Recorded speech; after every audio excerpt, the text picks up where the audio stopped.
Tonight's event is what we're calling an unstructured discussion on the topic of advancing Earth and animal liberation, a conversation on tactics. So discussing specifically the question of where we should draw the line on tactics and to what end.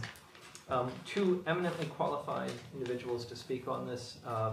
We are very fortunate to have our very own Leslie Pickering, the former press office spokesperson for the ELF, and the author of multiple books on radical politics and specifically on the Earth and animal liberation movements, as well as broader liberation strategies. And Rick Scarce is a documentary filmmaker and professor at Skidmore College, teaching in the areas of environmental history and sociology. His seminal book, Eco Warriors: Understanding the Radical Environmental Movement, was the first real treatment of the U.S. radical environmental movement, and is a critical read for anyone interested in that area and topic. He brings more than 30 years of research and his own experiences as a scholar of the Earth, and was jailed himself for refusing to testify in a grand jury hearing in which they were asking him to reveal his sources for some of his research. Spent 159 days in jail. So we will start, to give you an idea of the format for tonight, Rick will make some introductory comments, talk at length, whatever, however you want to set that tone, and then what we'll do is follow up with just a couple of short questions to sort of frame terms, get a sense that we're all on the same page in terms of concepts, and then broaden that out into a broader set of questions, and then we'll open it up to the audience after we've sort of covered a couple of different topics. So, Rick, the floor is yours. Thanks. And thanks so much for having me here. I really do appreciate it. As I was driving over today, I was really quite excited about this event and incredibly anxious. Somehow or another, you all are making me feel very at ease, though, so I appreciate that. I'll tell you about why the anxiety in just a second, and it's probably related to what I'm going to say first, and that is that in the nearly 30 years, 27 years since Eco Warriors was published, I've never done an event at a radical progressive bookstore. Plenty of local bookstores, that kind of thing, but I've never been in a space like this to talk to people about my ideas, and presumably the people who populate these spaces are at least somewhat open to them. And so this is a really wonderful opportunity for me, so thanks to all of you for coming out, and again, thanks Leslie for giving me this wonderful opportunity, and Dave, thank you for helping make it possible in a really, really big way. So what's my motivation behind wanting, instead of sitting up here and giving a 45-minute presentation about the history of Earth First, the Earth Liberation Front, and the Animal Liberation Front, instead of doing something like that, why did I ask Dave and Leslie if it would be okay to have this conversation? In part, it's because there aren't any radical bookstores anywhere near me for me to sit down and have earnest conversations with authors when they come through, that kind of thing. So I don't have this community to bounce these ideas off of. My colleagues at Skidmore College are certainly wonderful, and plenty of them are pretty darn progressive, but they don't get a lot of I think, what's going on in my head with regard to these very important issues. So that's really what spurred me to want to sit down here with you folks and to ultimately have a really open, genuine conversation among us. So that's kind of the background. Let me kind of state my case then, and then we'll get rolling as a result of that, I guess. So the argument that I want to make is that property destruction in most cases, and there are some important exceptions in my mind that we need to take into account, but property destruction in pursuit of, in particular, earth liberation, and to a large extent I think animal liberation, sadly, as well, is mistaken. It's the wrong way to go about bringing social change. This is a debate I want to acknowledge at the very start for those of you who are familiar with the long-term history of ecological resistance movements. This is a debate that's been going on for a really, really long time. In 1987, when I opened up the first issue of the Earth First Journal, the tabloid-sized newspaper that they used to publish, I'm sure that there in the letters to the editor or in some op-ed column, somebody was ranting about the tension between monkey wrenching, property destruction on one hand, and civil disobedience on the other. And there may have even been an exchange. It doesn't seem like there were very many issues of the Earth First Journal back then where those kinds of debates, and quite often it ended up going into vitriol, weren't taking place. And whenever radical environmentalists got together and began discussing the future of the movement, these issues surfaced. So I absolutely know that there's a long history here, and I'm absolutely positive we're not going to solve the issue tonight, not at all. But I think the issue is still timely, and it's going to become more so. We're seeing more and more activism on behalf of the planet in North America and globally. It's an incredibly exciting development to see so many people willing in Vancouver, BC, to sit in the middle of a railroad and to stop tar sands trains loaded with that junk from getting to port, and what happened with Dakota Access and Keystone XL, and on and on and on. These are incredibly exciting things, and we're seeing more and more of it. You've got somebody of the standing of Bill McKibben encouraging people worldwide to commit acts of civil disobedience on behalf of the planet. It's a fantastic development, and in my mind, it won't be very long until we see more people moving into property destruction. I could be wrong about that. It could be a step too far for a whole lot of people, but it won't surprise me if the growing upswelling of of civil disobedience doesn't shift to what is now called direct action, which in terms of vocabulary I would suggest we use as a synonym for property destruction. So yeah, so there's some background and acknowledgement of history and so forth. So now let me finally state my case, and it rests on sort of four points. One more thing real quickly. Yeah, and that's the real why I want to have this discussion. In part, yeah, it's been sitting with me for a long time and I wanted to. But here's the deal real quickly. There is not a single person who I speak with. It could be new family members. I remarried 10 years ago, and this conversation took place with them. It could be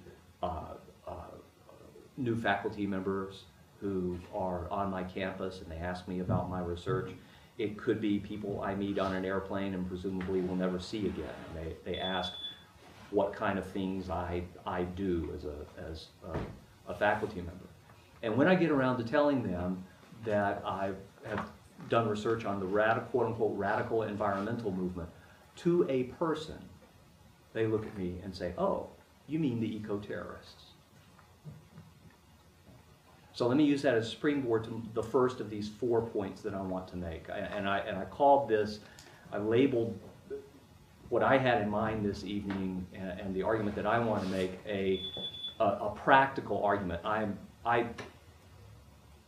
will have nothing to say if you want to take the conversation in the direction of philosophy or even theory. And I teach social theory, including a little bit of anarchist theory.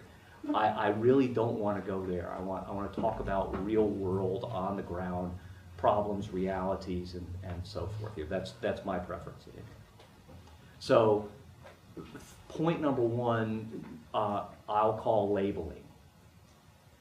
Radical environmentalism, resistance environmentalism, ecological resistors, have been labeled successfully as terrorists.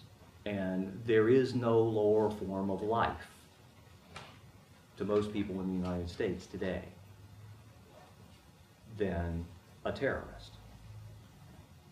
So the federal government has been amazingly successful in this effort. It was aided and abetted by things that started happening in the 80s and 90s, when, with the emergence of the radical environmental movement, we found that conservative politicians inevitably put the word radical in front of environmentalist, no matter who they were talking about. So the radicals at the Sierra Club, right? You know, you would literally hear that kind of verbiage, right? And we still do today, except they don't even bother talking about environmentalists in the current situation. But so that reality laid the groundwork for the labeling starting at least as far back as 2002, early in that year, when the FBI went before Congress and labeled radical environmentalists as the nation's #1 domestic terror threat. So we've got that phenomenon occurring at least that far back. So I think that label is a dangerous thing. Labels are sticky, they don't go away easily.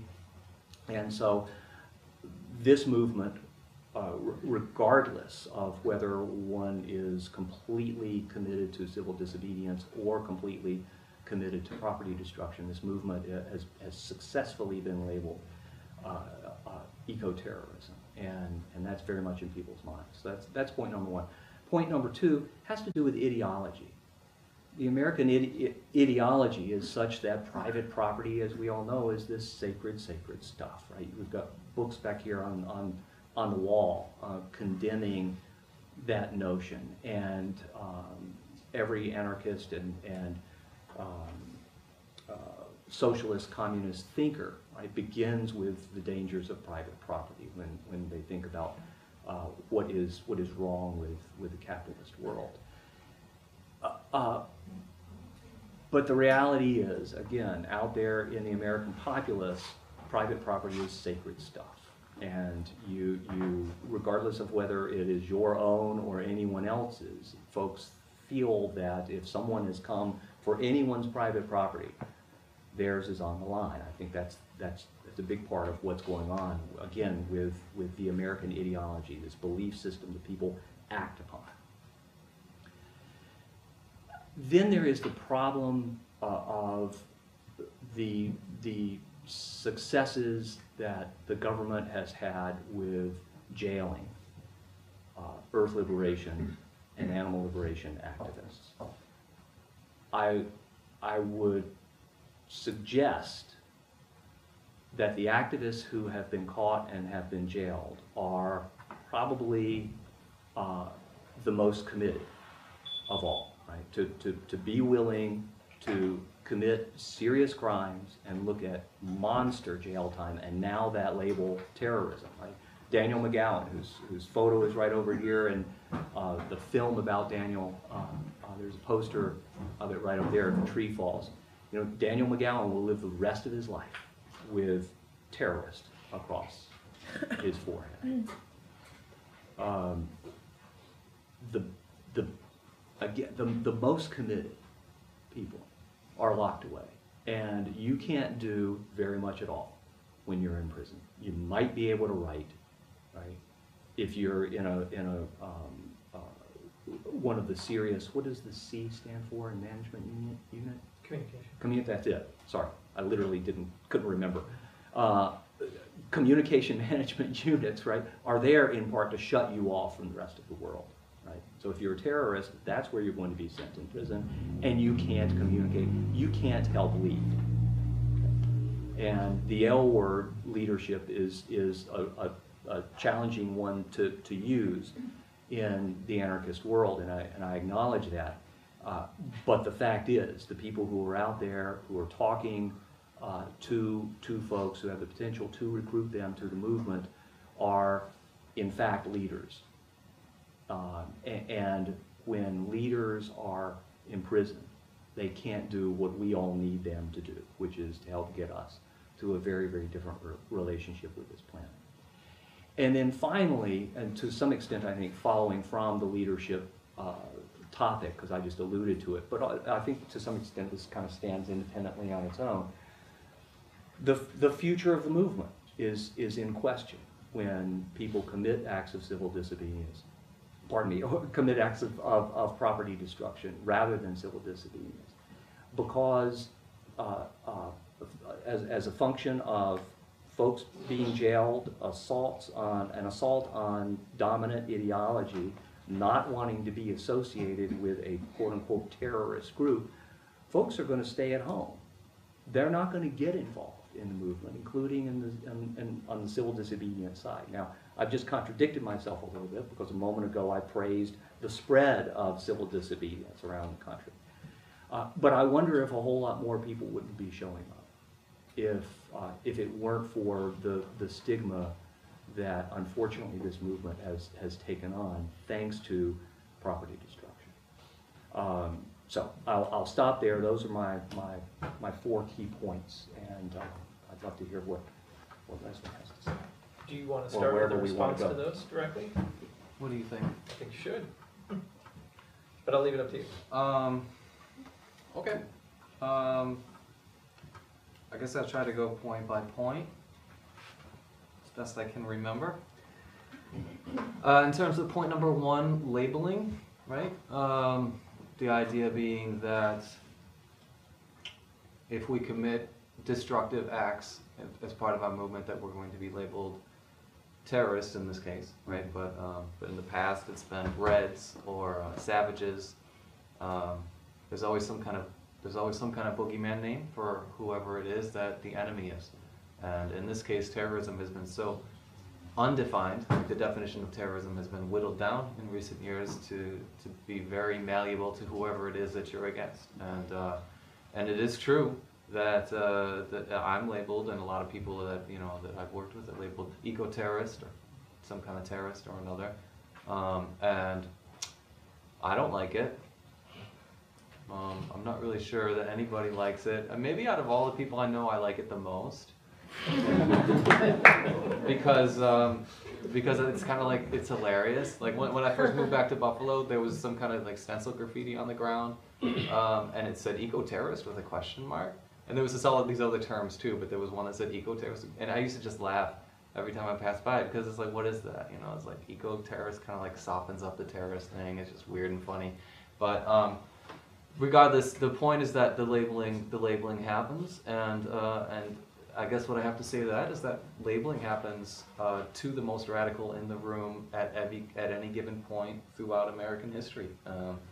And if people were to back down from taking action that they believe is the right thing to do because of an issue like labeling, that would be a shame. There's a lot of people in American history who, there's a lot of people in American history and world history who were labeled nasty things when they were out doing nasty things, right?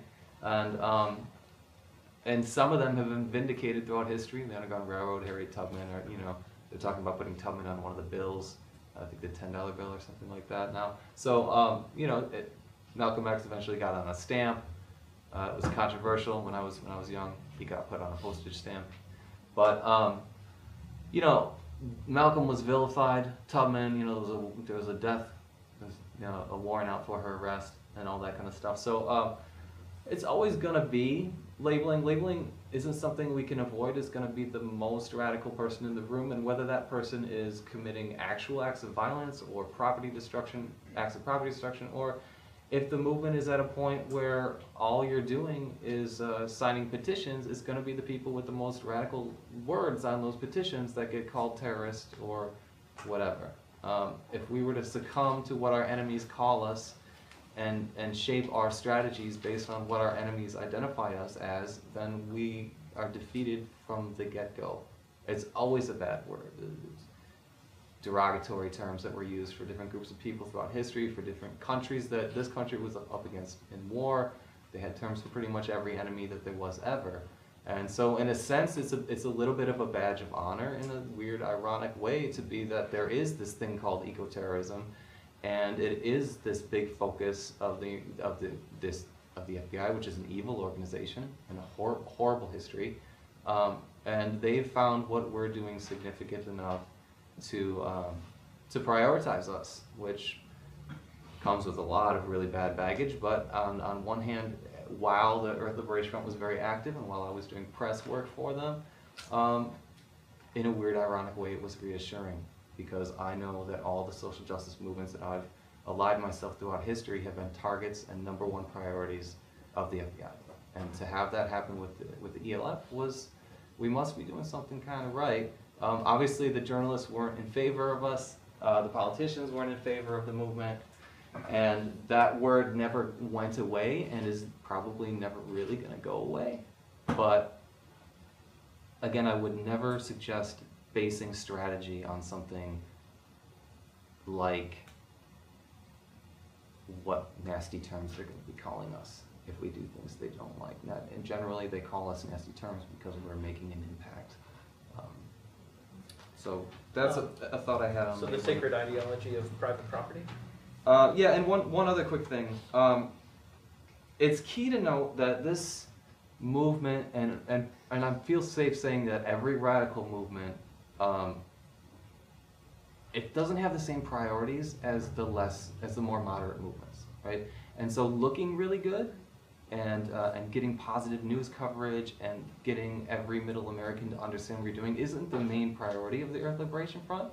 They realized that they would sacrifice some popularity and mainstream public appeal in order to do this extreme thing. Same thing with groups like the Black Panther Party and several other throughout American history. You know, you build a strategy and you choose one thing or another, and when you're part of the radical wing of a movement, being the most popular kid in school isn't your #1 priority. So you realize you can be called nasty names, and you accept that reality because you believe what you're doing.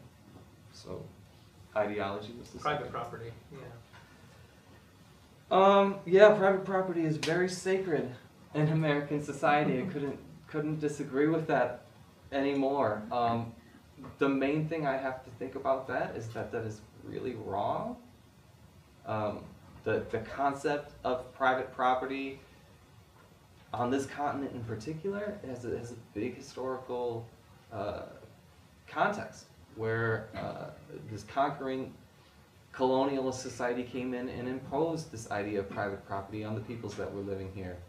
And, you know, I'd like to see it go away. I feel pretty safe saying that people involved in radical movements, especially the Earth Liberation Front, were and are working towards eliminating those kinds of ideas in our society. So, yes, it's going to turn people off if we attack their private property. I dealt with that personally on many occasions. There was a tree farm that got burnt down in Oregon. That was a poplar farm. It was an action of the Earth Liberation Front, and I met face to face with people who worked there and had to lose some time at work because the building had to be remade. When the Cavell West horse slaughterhouse was burnt down, that was slaughtering wild horses on public lands and selling the horse meat overseas. When the underground burnt that down, I got a phone call from the owner of the company screaming at me at my house about how I burnt down when I didn't set the fire, but he was just saying I did anyway. But you know, I'm familiar with the concept of people being frustrated and angered and feeling like we did something that was really horrible when property was destroyed. I think that's kind of by design, right? You're choosing to destroy property at this point or at any given point in the movement rather than doing something that's physically violent towards somebody as an individual. Property shouldn't be perceived as sacred, and in countries, even first world countries outside of the US, there's slightly different perceptions of property. You look at protests throughout Europe, and there's consistent property destruction of them decade after decade after decade. In the United States, we see it once in a while, and the anarchists are always pinned up as the horrible people who break windows, but, you know, almost every major protest in Europe has got property destruction, and I would like to see this sacred nature of property dismantled, and I think that's part of the bigger objective that these underground groups are trying to create. So we'll go back to that because that's, I think, a central theme of some of your words. But I do want to hear you talk, before we move on, the third point, the success of jailing activists and what that means for the loss of movement leaders. Well, first of all, people who come here a lot are pretty familiar with political prisoner issues. We deal a lot with political prisoners here. We work directly with several that are in New York State and several that are national. And I would disagree with the notion that you can't do or accomplish anything while in prison. And we can take Daniel McGowan, for example, because you brought him up. Oscar-nominated documentary came out while he was in prison, which he orchestrated. I can promise you that he wouldn't have been able to get an Oscar-nominated documentary produced on the Earth Liberation Front had he not been facing that jail time and had the situation not gotten that severe. We see people like Mumia Abu-Jamal, we see people like Nelson Mandela, and Leonard Peltier, who have accomplished, while they all should be free, please don't get me wrong, everyone should be free, but putting someone in prison doesn't eliminate them from part of our consciousness. And in fact, it draws us towards realizing that prison is an issue in itself. When people from the Earth Liberation Movement were sent to prison, it drew our movement directly towards recognizing all these other movements that had political prisoners too. All of a sudden, we weren't just looking at radical environmentalists and animal rights activists anymore, because they were alongside people from the Black liberation struggle who are still in prison from that time period. And it broadened our perspective and made us work directly with all these other political prisoners, because now we were working on political prisoner issues. It's not a good thing to be in prison, but it doesn't stop you. Same thing with getting killed. It's not a good thing to get killed for a movement, but it does not stop the movement. Sometimes it can be made to things like that can be made to draw more attention to a movement. I think that's key. We're kind of skirting around this bigger issue. It's key to understand that when a movement goes beyond civil disobedience, in particular towards property destruction or what might be considered violence, it's really no longer a reformist movement. It's not trying to make reform happen, right? The guy the director of If a Tree Falls, would always say at these interviews afterwards to me in private, like, I just don't think that sabotage is going to change government policy on environmentalism. And I couldn't agree more. Like, sabotage is not going to change government policy. It's not intended to, right? It's because you have a different philosophy you're enacting when you engage in underground struggle or guerrilla struggle or direct action or whatever you want to call it. You don't necessarily believe that policy change is possible, or that if it is possible, that it's effective. And you've taken up some kind of other agenda to come one step or two steps or three steps closer to forcing the kind of change. It's Ulrike Meinhof is by all accounts was a violent revolutionary in Germany. And I actually wrote down a quote from her that I'm obsessed with. Protest is when I say this does not please me. Resistance is when I ensure that what does not please me occurs no more. Right? So you've crossed that line between protest and resistance if you're involved in a group like the Earth Liberation Front or the Animal Liberation Front. You're not simply protesting, you're actually trying to force change. You're tired of asking people who are not listening and who are not responsive to the change. You feel the change is desperate and you're willing to push hard and take personal sacrifices like risking prison, like being labeled a terrorist. You've decided to accept those consequences as part of being engaged in a larger movement that fights harder and potentially has more to win. The fourth point? Let's skip the fourth one for now because I think it speaks to a lot of broader issues. Okay. The future of the movement in question. We'll hit that, I think, through a number of other questions. One thing I want to draw the audience's attention to, though, is Kevin Johnson, who was an eco-terrorist by these definitions, or by the government's definition, an animal liberation activist who was actually jailed for releasing 2,000 minks from a fur farm. I bring up this specific example. He wrote an op-ed piece in yesterday's Guardian. It's a fantastic discussion of all of these issues very directly, and so I urge you to take a look at that.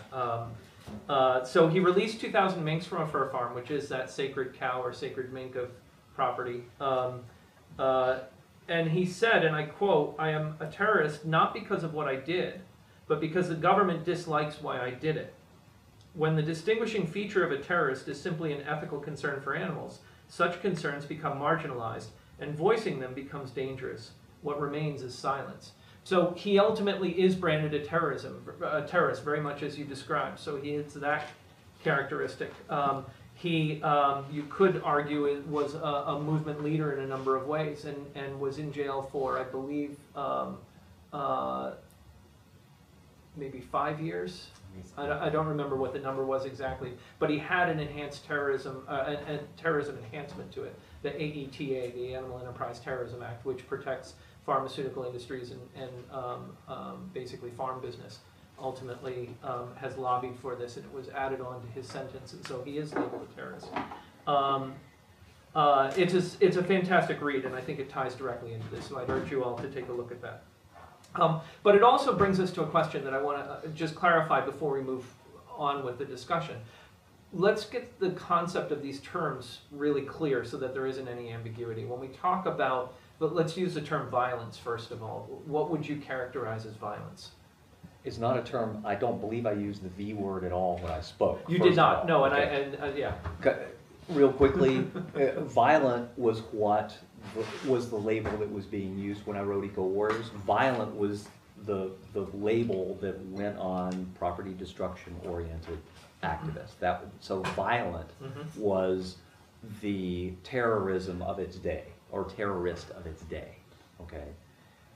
Then with 9/11, we got this awful willy-nilly use of the word terrorism wholesale, although clearly the Animal Enterprise Terrorism Act predated 9/11.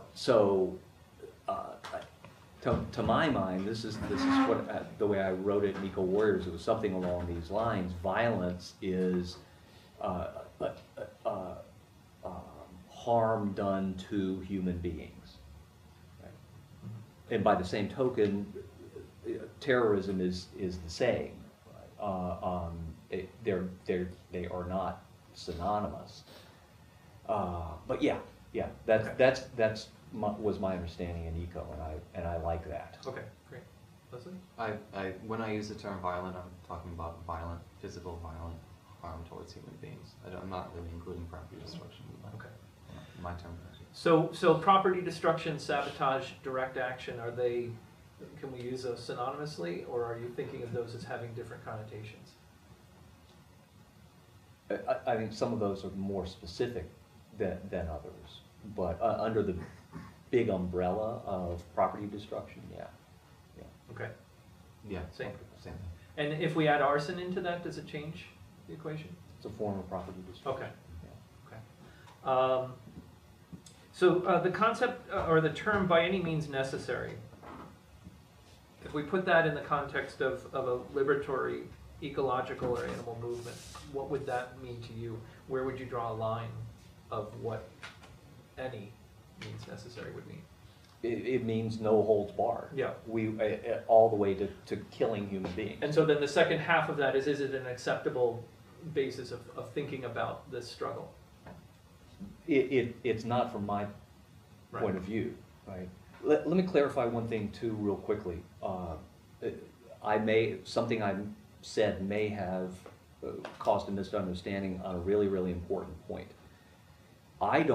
The civil disobedience-oriented activists who I have in mind have exactly the same ends in mind as those who commit acts of property destruction. All right. They are not reformist, and I want to be clear. You mentioned reformism a couple times, and I wanted to be clear that the activists who I'm speaking about do not have as an end goal reforming our current political, economic, and other systems. They want to see wholesale change. Okay. Leslie, to you, by any means necessary? I was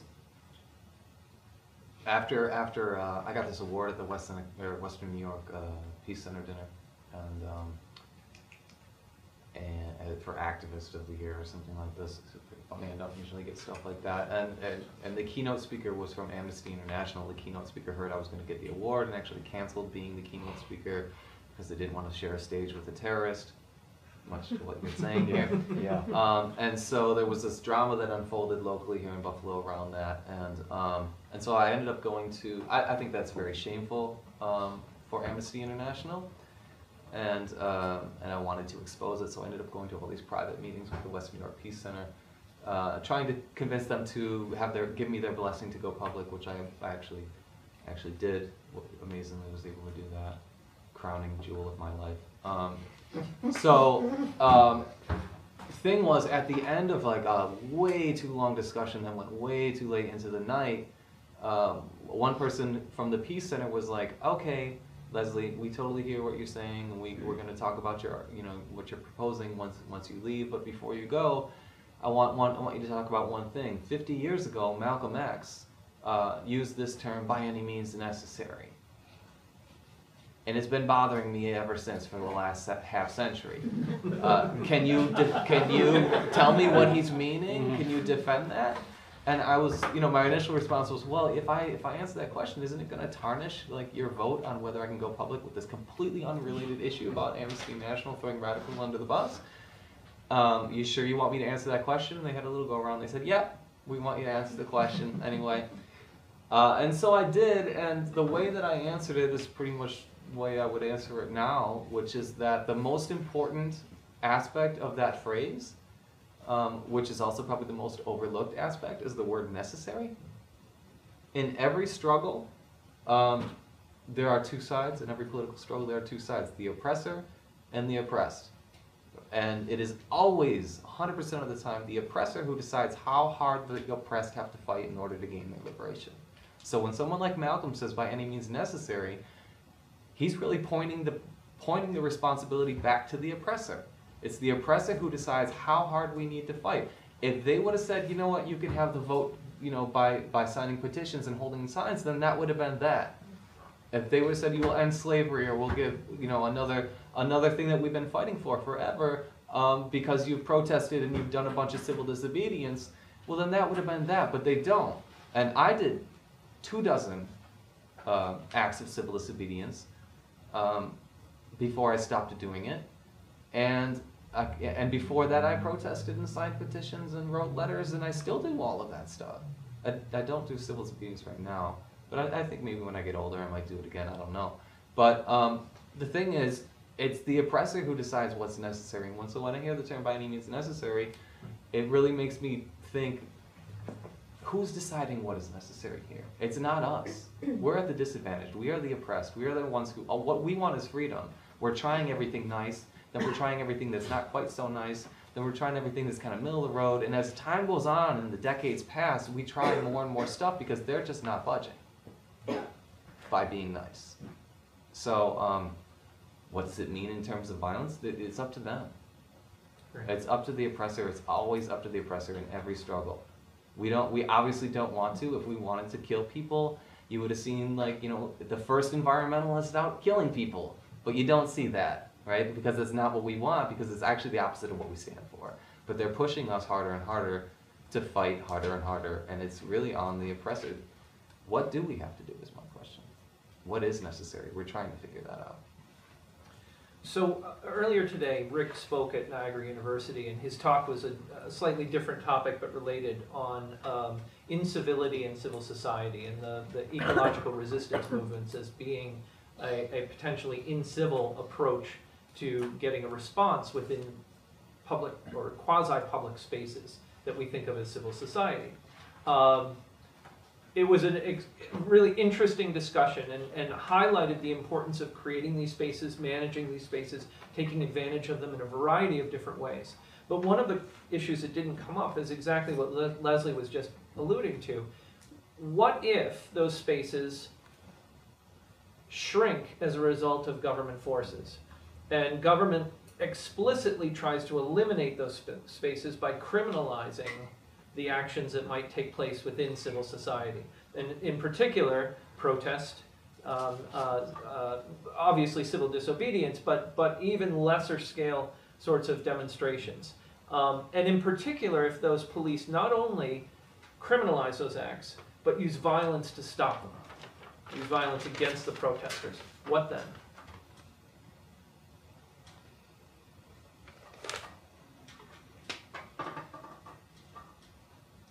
Do we fight violence with violence? How many people are you going to win over if you do that? Who's going to look good? Who's going to look right? We've got agency here. The oppressor doesn't entirely call the shots. We have to interpret the alternatives.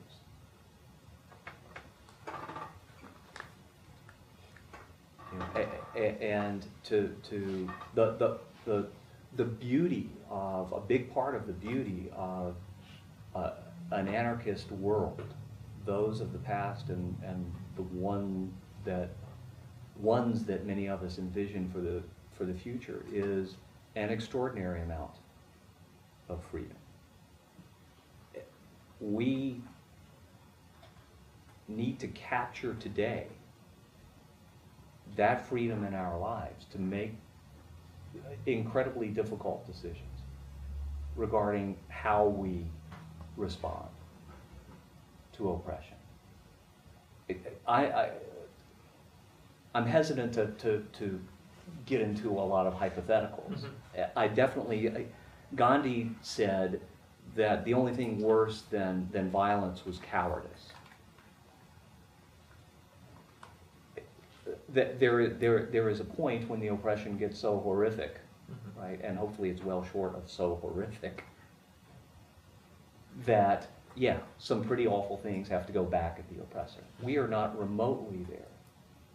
What kind of future are we creating as well if we do take up that kind of, those kinds of tactics?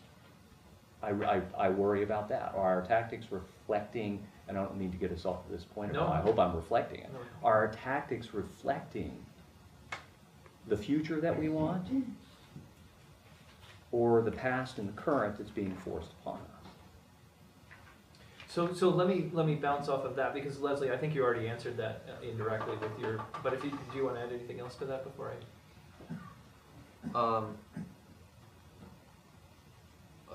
I mean, yeah, you know, I don't like violence. I don't like destruction. I mean, to be honest, there's a part of me that likes some destruction. To be fully honest, like, there's a part of me that, like, when I see something, say the police, you know, that is just so systematically attacking all of our movements for change and stopping so much progress. And then if I see a police station trashed or something, you know, it's like, it brings a smile to my face. But in general, like, destruction, for the sake of destruction isn't something that I like. Even property destruction isn't necessarily something that I like, you know. There's context to it, and this is the context that I like when I do like it. And when it comes to violence, I really don't like violence at all. It's not something that gets me going in terms of physical violence against people. Again, I feel like it's something that you resort to in extreme circumstances, and it all depends on your analysis of the circumstances about whether that is extreme enough. I mean, I don't know the number off the top of my head, but it's like millions of animals that die every day. If you're talking about the animal rights movement in slaughterhouses and other places of abuse and neglect across the country. And I don't think I need to go into what we're looking at during my daughter's lifetime in terms of the environment. It's just unacceptable. And we have leadership that is not taking us in a positive direction. So it really makes you think, what needs to be done? How much are we willing to sacrifice? And we look to all these people on all the shelves here, and like, a lot of them sacrificed a lot, and if it weren't for what they sacrificed, where would we be now? It's really hard to say. But I'm convinced that all of the sacrifices, be it jail time, sacrificing your life, or anything lesser, helped shape the good stuff that we still do have here now by all these people that we know and all these people we don't know. So I think I'm veering off track a little bit. No. In terms of the kind of future that we create and reflecting what we want in the society by our actions now, I actually feel that one of the things that's really, really important in society that's lacking is a population that responds adequately to problems, that isn't complacent, isn't apathetic, and that when something happens, we don't just put it into the hands of elected officials or authorities, but we take it into our own hands to some extent. Certainly a much greater extent than what Americans do now. We see problems across the world, we see problems in our communities and in our nation, and we always just toss it up to the people in charge to fix these problems, even though they never ever do a good job, right? And so I think it's important that one of the things that I want to see in the future that I would like to create or help create is everybody engaging each other. There being some kind of responsibility towards other citizens and other people in your community, and the mountains and the rivers and the animals too, where if something is going to go wrong, that you step up. I mean, it's kind of the basis of the Antifa movement right now, that if you see something that's going wrong in terms of the fascist buildup that's happening in this country right now, that movement actually steps up and says, you know what, we know the police aren't going to deal with this. We know the FBI are going to deal with it the same way they dealt with the Klan in the 60s, which is by basically ignoring them and letting them do their thing. So we're going to realize that reality and step into that space and physically confront these people. And it's not nice, but what happens when you let that kind of thing go unchecked? It's not good. You can look at it historically. It's not going to turn out good. So part of the future I want to create is people who are willing to say, you know what, I'll give up my future potentially to fight this environmental destruction. I'll give up my freedom potentially to stop this sexual harassment that's going on in this country right now, right? And I want people in my community that do that kind of thing. So let's talk about a real-world example, the case of Ruby Montoya and Jessica Resnicek. I hope you know enough to at least have some discussion on this point. I'll give you a little bit of information. In the Earth First Journal, there's an interview done with them just now. On July 24th, they held a press conference in which they read a prepared statement while standing in front of the Iowa Utility Board. In the statement, they confessed to arson and other acts of sabotage along the Dakota Access Pipeline. And these were systematic, by the way. They did it over a period of, I believe, a couple of months. And it was a series of events. It wasn't just one or two. It was actually almost on a daily basis that they went and engaged in these acts. They stopped when they ultimately discovered oil in the pipeline and reached that point and then moved into a different direction. After they made this essentially confession to arson and other acts of sabotage, they then took a crowbar and hammer and began pulling off the letters of the Iowa Utilities Board signed before being arrested. They were released from jail the next day and charged with fourth-degree criminal mischief for damaging the sign.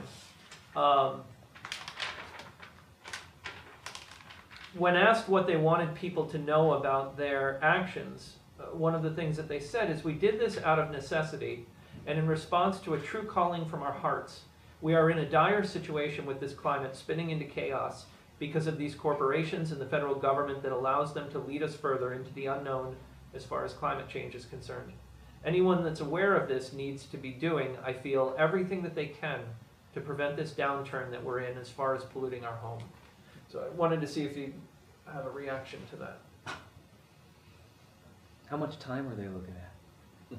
Well, I mean, I would guess that based on, depending on how many of the individual events that they could actually be charged with, close to life, I would guess, Yeah. if all of them were added up. Yeah. I'd like to think they could be out there and in public, educating people and getting more and more people out there not doing what they chose to do, but doing what so many hundreds did along that pipeline route in terms of blockading it and forcing a really serious discussion about whether we needed that oil and our responsibilities to the planet and things like that, versus oh my gosh, there go the eco-terrorists again.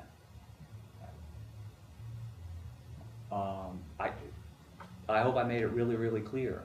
I think our property-oriented ideology and virtually every other aspect of American ideology is severely out of line with what is right and good and proper for the vast, vast, vast majority of people and for the planet. But I don't think that systematic destruction of a pipeline versus systematic engagement and education and above board, in your face activism of the sort represented by civil disobedience, I don't think that the destructive approach is going to get us anything. The pipeline was, I know unfortunately only what I know about their case from reading a little bit of it on a couple of links several months ago. But there's massive money behind that pipeline. The pipeline is going to be rebuilt. Vail Ski Resort, the extension of it into lynx habitat, $50 million of damage, and it was rebuilt. Millions of dollars to an arson fire in San Diego years ago. Right? Millions of dollars to these condos that were being constructed. They're reconstructed. Animal lab after animal lab attacked. And the experiments are redone. Ironically, the case that I went to jail for, I don't believe those were, but I don't know for sure. So, but twice the number of trees being cut, right, to put the timber back in these cases. Twice the number of animals being tortured. No one, in the case that I went to jail for, no one in Pullman, Washington had ever carried a picket sign in front of any of the animal experimentation laboratories at Washington State University. No one had ever tried to get their neighbors together to do a sit-in there. No one had ever done anything to try to educate the population. The break-in took place, and in the complete vacuum of information regarding the alternative, the authorities had a field day, and theirs was the only story that got told. And I think people probably react the same way. Yeah, I mean, theirs is an interesting case. I mean, they haven't actually been charged with any of those, even though they admitted to them. And part of the reason that they suspect is because they were the least likely suspects, and the FBI is actually scrambling now, not knowing what to do with that. And that was part of the reason why they came forward. What they said was they wanted to personalize this. They wanted to make it about them, rather than simply having a nameless, faceless someone who actually took off, went underground, whatever. They wanted it to be about them, so that they could actually put a face to this. But they also inevitably will probably try and invoke a necessity defense, right? And say that this was an urgent situation that required an immediate response. Lots of luck with that, right? Yeah. The necessity defense never applies. But I'm sorry, and you made a great point, Dave, right? So it's a hybrid. Yeah, right. Here they are giving, and I apologize for going right past that. That's fascinating. And the one last thing about that is that they actually, when asked who their influences were, they referred to a whole series of civil disobedience actions, right? The Plowshares movement, the Catholic, a whole variety of different Catholic activists as their motivation. And I think, certainly from the way that they speak of it, they don't see it as violent, but they also don't see it as anything really that's fundamentally different from civil disobedience. So, Leslie, did you want to? Yeah, I do want to point out, Vail is a good example, the Vail Ski Resort arson, which is a famous act that the Earth Liberation Front committed. In that case, there was an awful lot of protest first, which I'm assuming you're familiar with. Years of protest leading up, trying to stop the expansion of what was already the biggest ski resort in North America prior to the expansion. And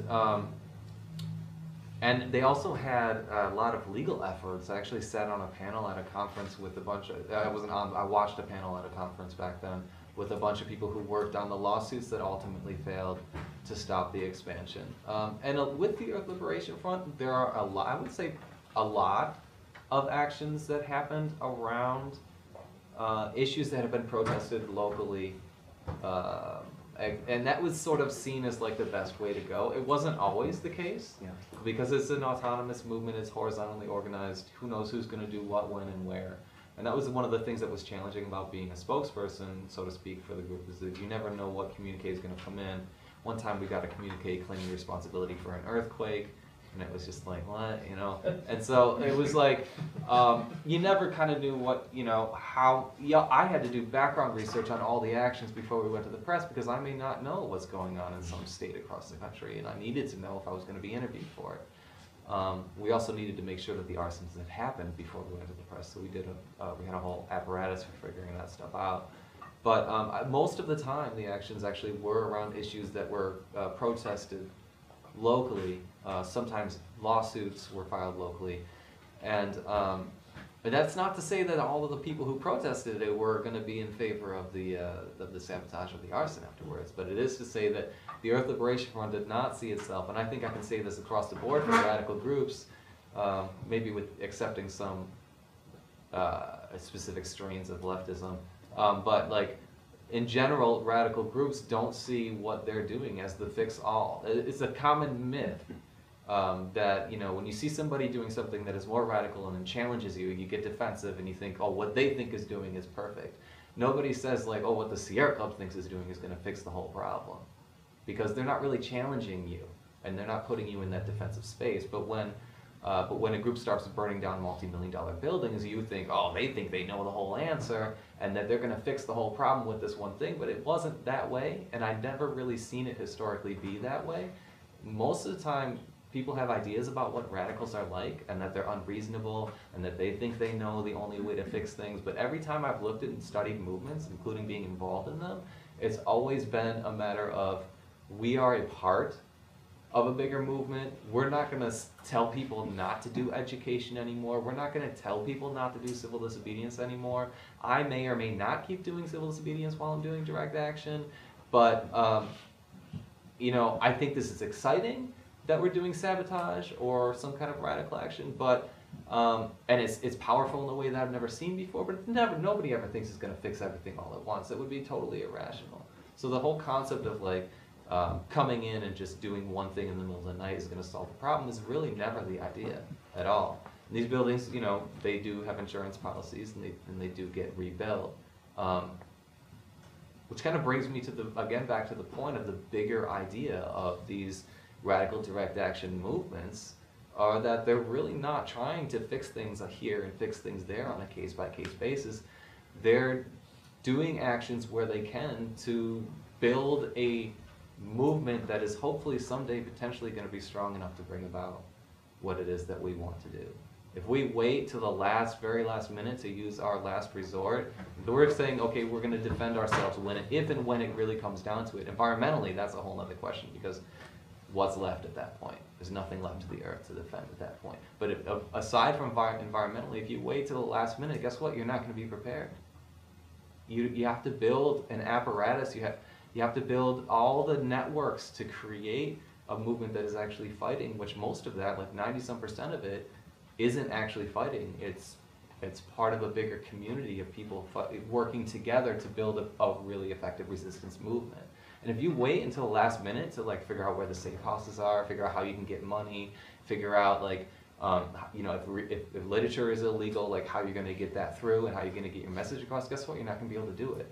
We need to start building communities that are capable of implementing things like that through this civil society that we're talking about, right? Through what we're doing here, right here tonight, by having discussions and surrounded by books and ideas and thinking about those in our private lives and then developing those ideas. Interestingly, one thing I didn't get to touch on earlier is that, you know, this idea of having a civil society where people can exchange ideas and hopefully we can progress in a positive direction for social change because we're able to talk and communicate. I'm sure most of us, if not all of us here, are familiar with the 2-year FBI investigation into this bookstore. When shortly after we opened up this bookstore, the FBI launched a 2-year eco-terrorism conspiracy investigation trying to say that this bookstore was a front to form an eco-terrorist cell, right? They put a lot of money into it. They had 2 informants. I'd give presentations all over the place on this thing. And what that really is, it's 2 things. First, it's a frame-up attempt because they knew it wasn't true, right? But what in a bigger sense, what it is an attempt to disrupt the civil society that we're creating here. The space that we have in order to talk about these ideas and work with each other and build a community that's strong. What they want is a divided and conquered community where the people who are more on the peaceful side think the radicals are horrible, and the radicals think the people on the peaceful side are naive and useless. And that's not effective either way. Like, what we need is a community that's together, and that while I don't find it worth my time to do what the other person is doing, I recognize the value of what they're doing, and together maybe we all can create the type of movement in society that actually has a chance to progress. And so this leads me to my last question, and then we'll open it up to everyone. I'm wondering if, from your perspective, are we simply dealing with a divide here between reform versus revolution? Is there agreement about the fact that the system, the structure itself, needs to be replaced, or is reform a solution here? If it's the first, if we're talking about revolutionary change, Ward Churchill has said, with regard specifically to pacifist praxis, and he would include nonviolent civil disobedience in that it's a self-defeating strategy because it renders those who engage in it perpetually ineffectual, in which case they're largely ignored by the status quo, or ultimately they make themselves a danger to the state through their actions in a way that they become eliminated without any kind of reaction because they're not willing to use force of any sort to respond to that. So it's a 2-part question. Are we talking about revolution or reform? And if it is revolution, can nonviolent civil disobedience be a strategy that brings about that kind of a change? I think we're talking about revolution. Yeah, absolutely. And I don't buy what Churchill said there at all.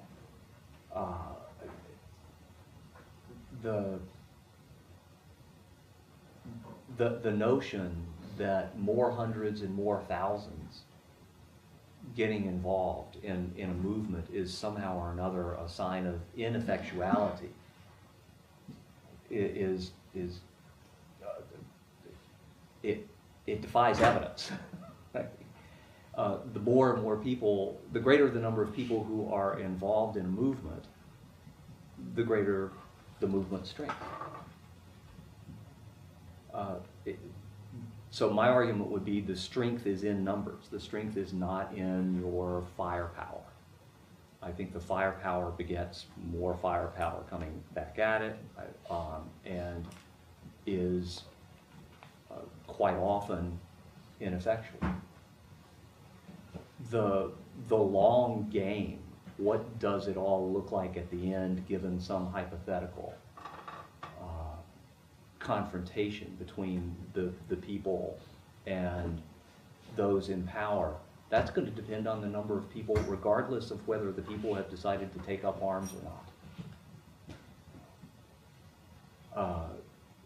And I would much rather, as I kind of alluded to before, I would much rather be a part of a movement that is living its ideals and living to, at every step, the utopia that it attempts, the e-utopia. It's a word my professor once used, in Jim Dater at the University of Hawaii. A utopia is an unrealizable ideal future, and e-utopia is a realizable one. So you just put the letter E in front of utopia. I don't know what magic happens with the letter E there, but Jim said it, and I like Jim a lot, so I'm going with what Jim said. So we're talking about an e-utopia, and I would like for us to embody in all of our practices the utopia that we are trying to realize. I think it's going to be awfully difficult to walk back destruction and the underlying potential to go as far as violence if we have if that has been a central part of the revolution that we're talking about trying to create. I would say that like reform, well, the environmental question is a good one to look at, because reform for the environment is a really good thing. Okay? If we could get some good protections in for the environment at this point, or actually at this point, if we could stop the totally inadequate protections that we have had for decades from being eliminated by the current administration, that would be a positive thing, sadly, for us. And when you look at movements, revolutionary movements, you see that they don't throw reform out, right? It doesn't make sense to say, well, to say if the system is changing towards the way that you want it to go, that's not good. The Black Panther Party is a great example. They had several programs, of course, much less known than the violent confrontations they had with the police, right, which we were addressing here, but well known within black communities and well known within the left community is that the Black Panther Party had extensive what they called survival programs, survival pending revolution programs. They gave away free shoes, they gave away breakfast for children. All the poor kids in the community would come and get breakfast from the Panthers before going to school. Thousands across the country, because the Panthers thought you can't learn anything if you're starving in the morning. And so they opened the first free health clinics in this country. And those breakfast programs are the ones that coerced, more or less the schools to have breakfast or lunch programs and stuff that for low-income kids. So it's when you look at revolutionary groups, they're not trying to bring about change now, and it's this concept of survival pending revolution, realizing that revolution is kind of a pie-in-the-sky utopist idea of having this perfect world afterwards. You need to keep the people fed, you need to protect the animals that are here now, the environments that are here now that are threatened now, even if your ultimate goal is to get rid of the system, to get rid of capitalism, get rid of property ownership and all these things. In the meantime, there are real consequences happening to real people. So that's another myth about radicals and about revolutionaries that I'd like to sort of make a point on, is that they're not throwing all of it away for the sake of this one idea. It's this concept is, while fighting for the world that we want to live in, for this bigger idea, you're hopefully making gains along the way as well, because these are real things that we actually really care about. We're not just fixated on this idea of what the perfect world would be afterwards. We're fixated on all these problems along the way, which has spurred us to become interested in changing society. Reluctantly spurred people like me into become interested in how can we accomplish this seemingly impossible thing of changing all of society so that it actually benefits all of us, and the mountains and the rivers and the animals as well. So that's a big concept for me when it comes to reform versus revolution. Yeah, I guess all I got at the moment. I'm kind of spacing. So before we take the first question, I'll remind you all that the way that the bookstore stays, persists, succeeds is with your help. And so one of two ways, passing the hat, which I will, I wouldn't wear the hat, but I will pass it. And the second is buying books. So a number that we've referenced tonight are here. Pacifism as Pathology, the communiques of the Earth Liberation Front, penned by Leslie Pickering and Craig Rosenbrough. Constructing Ecoterrorism is one that deals specifically with these topics in a variety of different ways. My personal favorite on the issues of animal rights and the Radical Earth Movement, Total Liberation by David Pellow. But there are many, many others all over the place. David Foreman's Confessions of an Eco-Warrior. There's a book right behind me on the terrorization of dissent. Unfortunately, the bookstore is sold out on the fantastic Eco-Warriors, so that one you'll have to get on a mailing list, I think, in order to solve that problem. But let's open it up to questions. I do have Oh, one, yeah. I'm sorry, I do have one point I was hoping to make. One thing that I noticed when doing this press work for the ELF was that against even my own predictions, the movement really grew fast with a totally new, totally different kind of person when these actions were happening. And I want to point it out because a lot of these types of discussions are really class-based and really based on these privileges that we never question in society. I did this interview when If a Tree Falls came out for Art Voice, rest in peace. And one of the points I concluded on is that it does not matter, that it won't matter at all how comfortable we are with violence or property destruction when the planet's dead, right? And we have these things about how comfortable we are with our movement or how comfortable we are in our actions, and they seem really important to us. But when you stop and look at the big picture, our comfort levels are pretty irrelevant when you're talking about the annihilation of the planet. You're talking about millions and billions of animals being slaughtered and all these other really horrific things. What we're comfortable with in terms of our actions to bring about social change is something we need to think about, but it shouldn't be our ultimate deciding factor on what we do. And when I was doing the press work for the ELF, surprisingly, it seemed like people were flocking to the Pacific Northwest out of nowhere, from every corner of the earth, to join this movement, and all they knew about it was that things were burning and that people were calling themselves anarchists and dressing in black, and protests were turning into riots. Like, they knew very little, and they were coming out of the woodwork to join. And like Portland, you can look at how much growth happened to Portland, Oregon, and I hate to say that like the movement is a gentrifying force in some of these places that become movement meccas.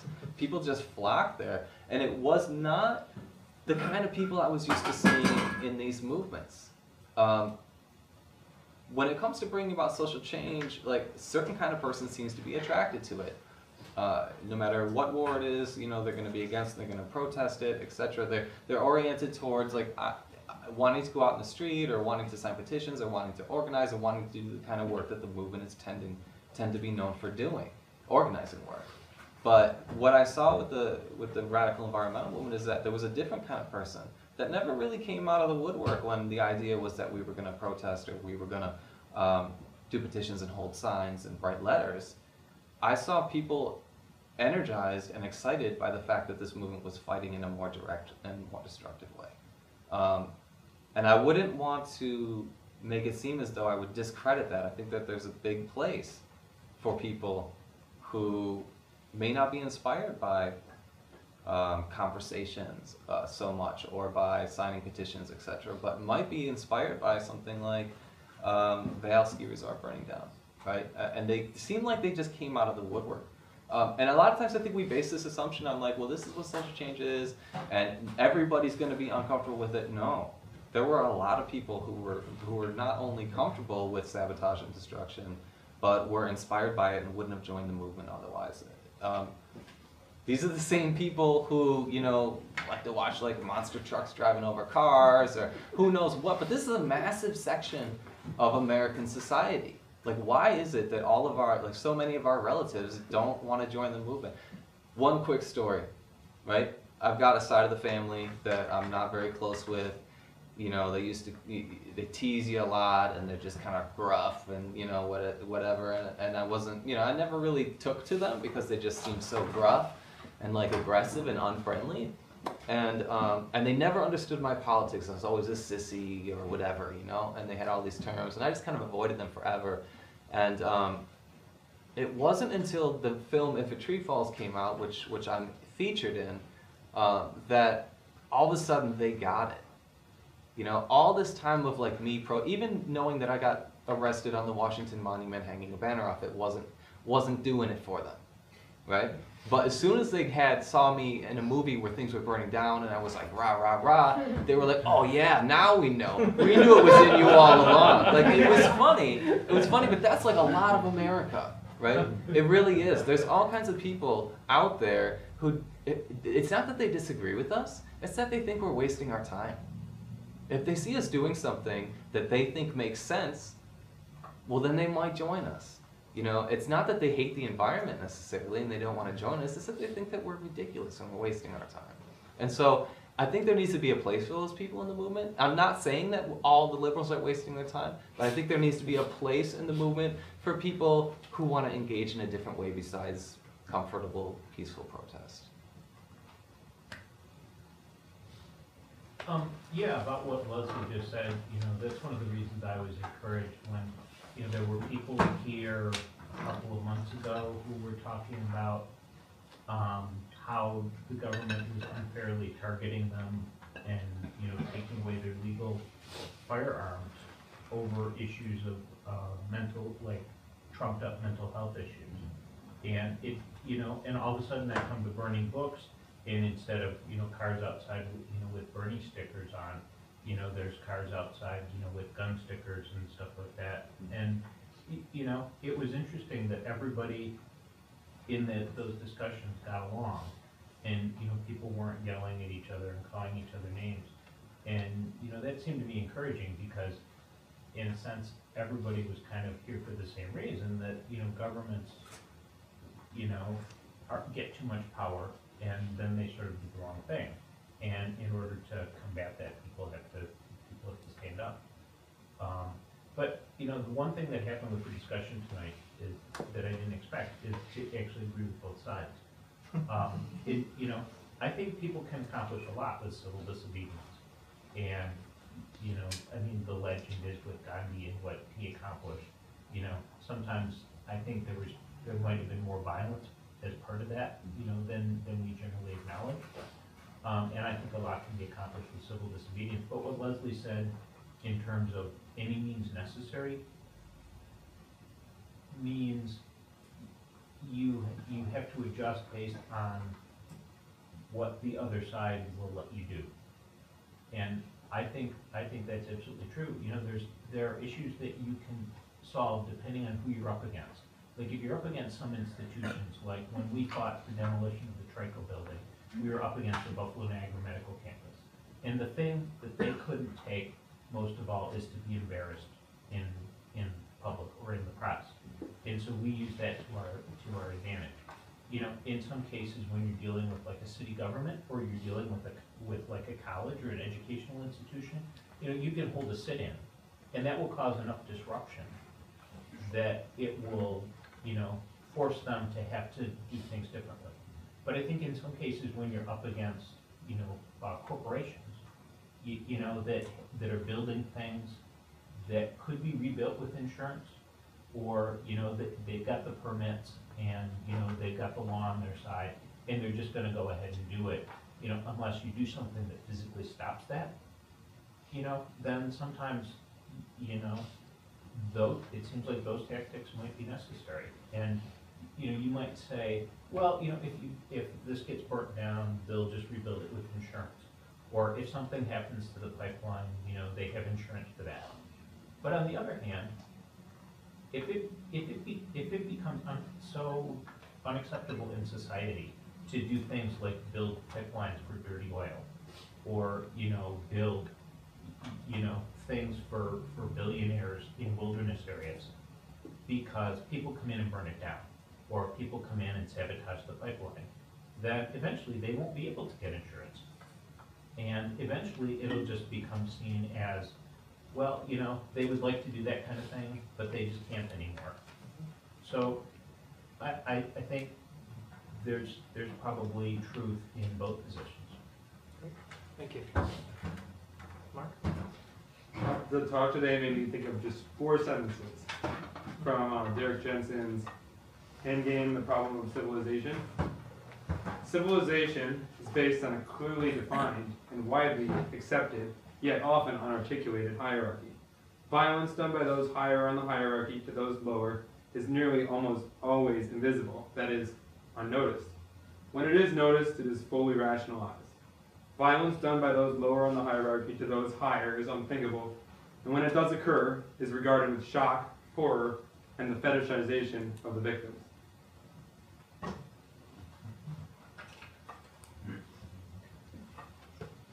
Anne?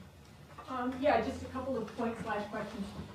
One of which is the question for me of violence versus self-defense. I personally don't consider self-defense violent. If I'm protecting myself from being attacked and I have to, smash someone's nose, I don't particularly consider that violent. So I guess for me, where does that then extend as far as the earth or my neighborhood or whatever you want to use as your construct there? But for example, we're looking at ecological annihilation and the possible end of the life support systems that we all rely on as just one species on this planet. Where does self-defense stop when you're thinking about it that way? And then that's one piece. Then the other piece is as a campaigner, and somebody who's been a campaigner forever, well, 28 years, thinking about what does it mean to, not 28 years, sorry, that's too long. Anyway, what does it mean to build a strategy, build a campaign? You have goals, you have objectives, you have strategies, you have tactics. The tactics don't feed the strategy feeds the tactics. If your strategy is to stop a corporation, like you're talking about, from doing X, Y, and Z, then you look at, what is the corporation likely to be most vulnerable to, and you figure out your tactics accordingly. Is it going to be a very public civil disobedience action with people getting arrested and going through the whole courtroom drama that is going to be in the press a lot and make them look bad, or is it a direct blockade of the entrances and literally shutting down the building for as long as it takes, occupying it and shutting it down? Or is it something else? Or is it going to be somebody going at long at nighttime and throwing something in the building that literally shuts it down for a long time? These are all questions that are built into the campaign, not floating by themselves. They're part of a bigger question of goals and tactics. I mean, goals and objectives. So I just want to put that. So let me take that first piece on self-defense and turn it into a question that fits with what you talked about earlier today. One of the things that Rick was mentioning was that in the creation of civil society and that space, that it's not inconceivable that animals could fill that space as well, and that nature could fill that space as well. I don't want to put words in your mouth, but that was the way I interpreted it, at least. And it made me think of a famous case, Do Trees Have Standing, right? That, so if we were to reach the conclusion that Anne does, that self-defense is a reasonable situation in which we can actually engage in what we might think of as violence in a sort of traditional sense, if these are part of our civil society space and are incapable of defending themselves, do we have a responsibility to do that? And that question gets to, I think, the limits of my argument.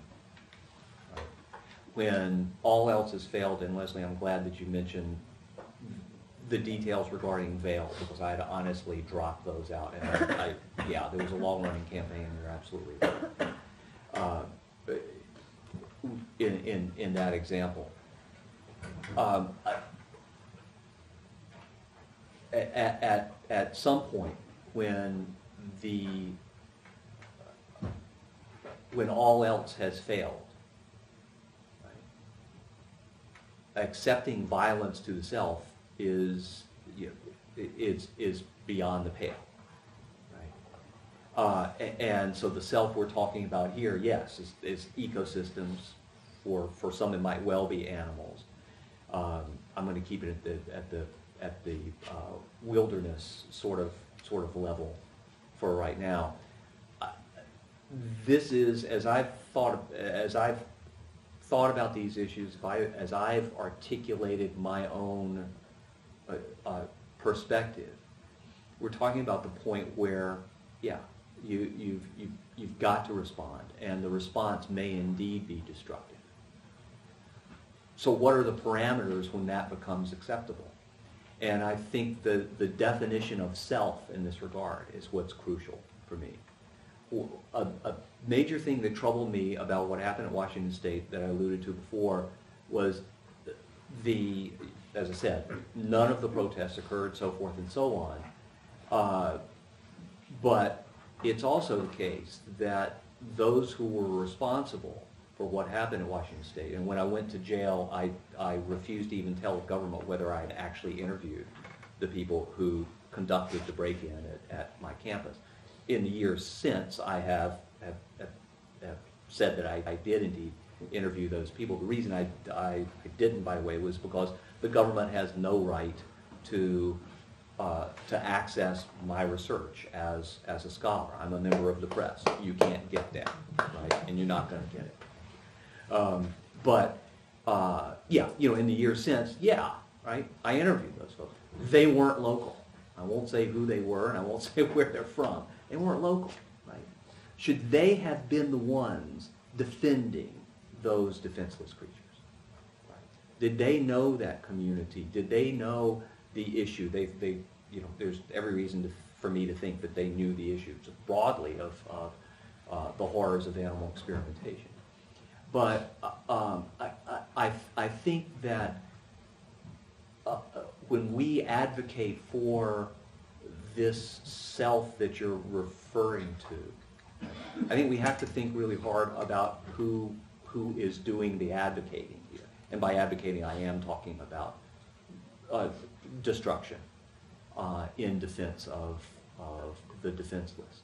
So, yeah, you're pushing a button that I've struggled with, and that I've had to realize, yeah, I think if there is a legitimate claim that you are one of the last possible people to be defending a given ecosystem or what have you,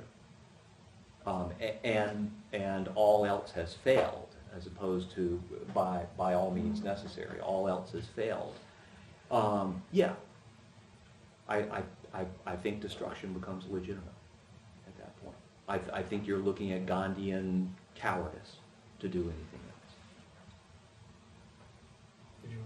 No, I'm a big advocate of defending the earth. One way that I look at it is that when colonialists and imperialists come into an area where there are indigenous people living, they often attack, well, things like they slaughter the buffalo. They attack natural, environments that indigenous people who are earth-based rely on as a means of warfare against those people. And so indigenous people and people who live close to the earth have it's like they don't even stop often to think about whether that's an attack against them or whether that's an attack against an other of some kind, because it's clearly an attack against them. And the only reason that we in our society think that slaughtering animals and destroying environments isn't an attack against us is because we live in this plastic bubble that's totally unnatural and totally unhealthy. So when forests are attacked and rivers and ecosystems, those are our life support systems. And it is, in my opinion, very strongly a matter of self-defense to defend those things, especially when you're talking about the 90s in Oregon, where the ELF started up. It was 2% of the old growth forests that were left to protect at that point in North America. So did I consider that self-defense? Absolutely. These places were stocked with endangered species. They were in unique ecosystems that were almost extinct, right? And they were public lands on top of that. So I never hesitated to draw. I specifically looked at Malcolm X's arguments when I first started doing interviews for the news on Earth Liberation Front. I specifically looked to Malcolm X's arguments for self-defense as a way to frame the situation, because I thought that was the accurate framing of the situation. So another thing is that to look at it at a case, and this is one of the things I'm going to be going for with these sort of 20-year anniversary events for ELF actions that we'll be doing here, is that to look at it on a case-by-case basis isn't really doesn't really frame it very properly, right? Vail was rebuilt, right? The part of the mountain that they were trying to protect, which allegedly had endangered lynx living on it, they put ski slopes on it after all, even after the arson and everything. It was rebuilt. But what happens even when, and in some cases they're not, the Cavell West slaughterhouse was not rebuilt. It was closed for good, although that issue is still here with us in the exact same part of the country with the wild horses. So it's, when you look at it as if like, okay, I'm going to do this crazy thing and it'll shut it down, and if it doesn't shut it down forever, then that's a failure. That's not the way that the movement sees it, and that's not a reasonable way to view it. What it does is it creates a consequence, right? We're living in a system where there are things that happen wrong all the time, and there's been no consequence for it. For example, sexual predators and harassment, as we're seeing in our media now. For decades, women have endured sexual mistreatment, rape, and assault at the hands of powerful men, right? And it's not just women that are victims as well, as we've seen. So that was something that was accepted by our society, kind of hush-hush about it, but there was no consequences for these people. If they're wealthy enough, they can hire the companies to make sure that it's all covered up, and it's just disgusting. And now, finally, we see that there's some kind of consequence that was created. And there's a little bit, I'm sure it's nowhere, it's just the tip of the iceberg, but there's a little bit of consequence for these people who've been doing unjustifiable things consistently for a long time. And so with the environment, you've got laws that are created by corporations through lobbying and legislative writing efforts that are well-funded, and they're made to support capitalism and corporations. And when they violate the law, when what was it, Exxon that had that big spill in the Gulf? No, BP. When BP had that big spill in the Gulf, I mean, it was a slap on the wrist to them. It sounded like a lot of money to us when they finally got fined, but BP's still around, and they got all these greenwashing commercials now where it's like you're driving a car through flowers and all this stuff, and there's really no consequences. But when the Earth Liberation Front formed, it wasn't just one action here, one action there. It actually became a phenomenon that spread across the country and is now very active in other countries around the globe. And the phenomenon was that now there is a consequence. When your government isn't going to create a consequence for violating the environment, destroying these life support systems, well then people group together and created a consequence. And those corporations had to stop and think, is it worth it for me to log old growth timber, or should I have a tree farm instead? Because I might be a victim of eco-terrorism.